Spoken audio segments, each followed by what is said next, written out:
comincia a avere significato. Cioè, come è successo anche nel discorso del fotovoltaico, chiunque azienda dall'estero ha investito in Italia, comunque ha messo un ufficio nella zona dove doveva investire, un responsabile che si è occupato di trovare i suoli, di trovare le varie autorizzazioni. Sì? Sì, ce l'hai.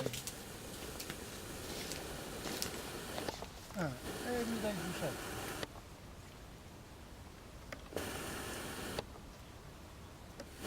Ah, vabbè, perché questa?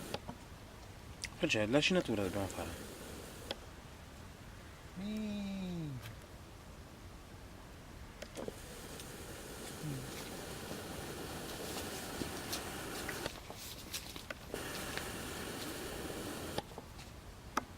No.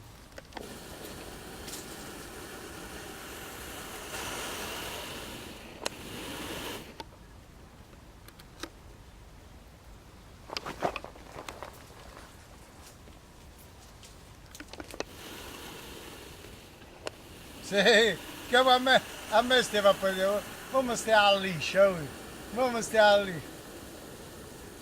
Ci stavo che mi stai a pensare a me.